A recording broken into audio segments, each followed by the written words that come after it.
کابینہ سے منظوری کے بعد 27ویں آئینی ترمیم کا بل سینٹ میں پیش کر دیا گیا۔ وزیر قانون اعظم نذیر تارڑ نے کہا، شخصیات نہیں ملک کے لیے ترامیم کی جاتی ہیں۔ آرمی چیف کو چیف آف ڈیفنس فورسز کی ذمہ داریاں دینے کی تجویز ہے۔ جن کمانڈرز نے بھارت کے خلاف جنگ کی قیادت کی وہ قوم کے ہیروز ہیں۔ فیلڈ مارشل کا عہدہ دنیا بھر میں تاحیات ہے۔ فرد واحد کا فیصلہ نہیں ہوگا یہ ٹائٹل واپس لے سکے۔ فیلڈ مارشل کا عہدہ تاحیات رہے گا۔ اعلیٰ فوجی افسران کے خلاف عدالت کارروائی نہیں کر سکے گی۔ حکومت کا 27ویں آئینی ترمیم کے تحت فوجی قیادت کو تحفظ دینے کا فیصلہ۔ آرٹیکل 243 میں تبدیلی کے بعد آرمی چیف کو چیف آف ڈیفنس فورسز کا اضافی عہدہ مل جائے گا، جبکہ chairman chief of staff committee کا عہدہ ختم ہو جائے گا۔ آرٹیکل 148 میں ترمیم کے بعد اعلیٰ فوجی افسران کو صدر مملکت جیسا قانونی تحفظ حاصل ہوگا۔ پارلیمنٹ کی منظوری کے بغیر فیلڈ مارشل، ایئر مارشل اور ایڈمرل آف فلیٹ کے خلاف عدالتی کارروائی ممکن نہیں ہوگی۔ جے یو آئی کے سینیٹر کامران مرتضیٰ نے 27ویں ترمیم کی مخالفت کر دی۔ سینیٹر نے کہا، آج کا دن یاد کر کے دکھ اور تکلیف ہوا کرے گی۔ 26ویں ترمیم کو ریفائن کر کے آئین کا حصہ بنایا، آج اسے ریورس کیا جا رہا ہے۔ ہماری سیاسی شرافت کا یہ نتیجہ نکلا۔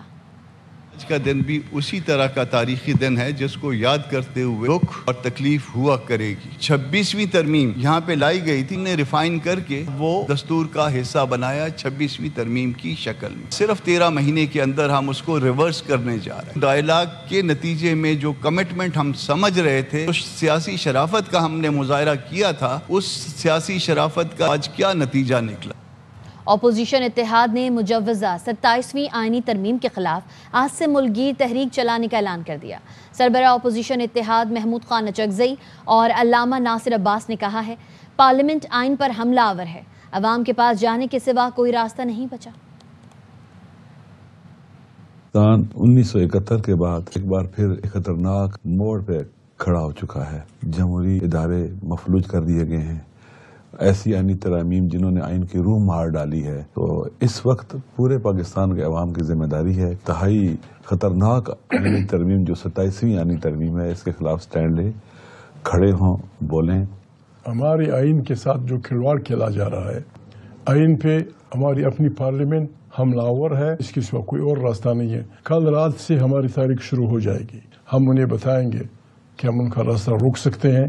ہم انہیں بتائیں گے پاکستان کی بات وہی ہوگی جو پاکستان کے عوام کہیں گے۔ اس لیے ہم ڈائریکٹ عوام کے پاس جا رہے ہیں۔ وزیر اعظم شہباز شریف نے باکو میں ترک صدر رجب طیب ایردوان سے ملاقات کی، جس میں فیلڈ مارشل سید عاصم منیر بھی شریک تھے۔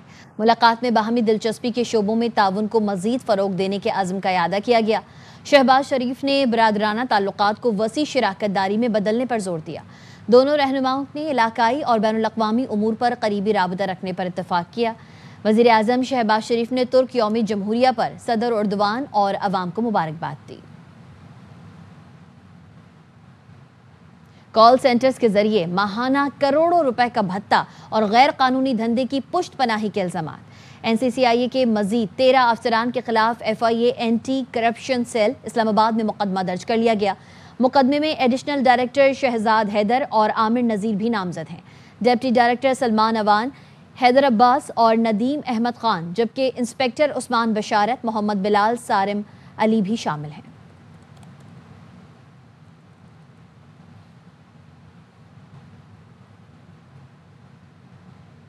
نادرا کا نادر کارنامہ، چنیوٹ کے چلتے پھرتے شہری کو مردہ قرار دے دیا۔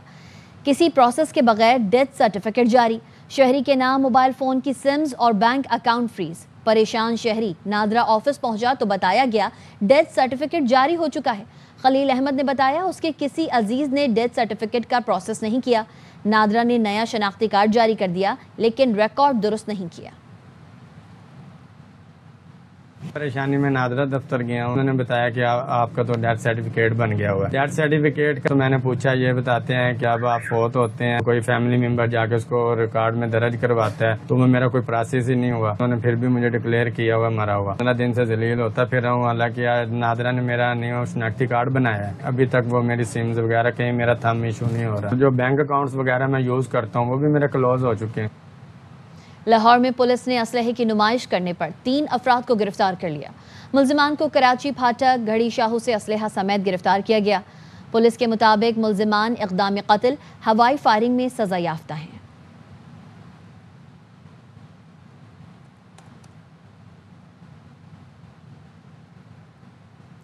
صدر World Women Organisation Salman Iqbal کہتے ہیں ہمارے 3 ایجنڈے ہیں: تعلیم، تعلیم اور تعلیم۔ فخر ہے کہ WMO کی تعلیم کے فروغ سمیت دنیا بھر میں سماجی سرگرمیاں جاری ہیں۔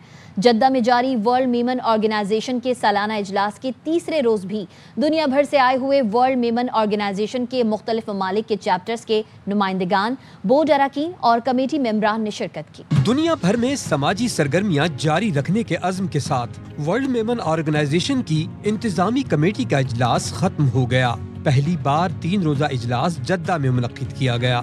WMO کے pattern in chief Salman Iqbal کہتے ہیں ہمارے ایجنڈے میں تعلیم کا فروغ سر فہرست ہے۔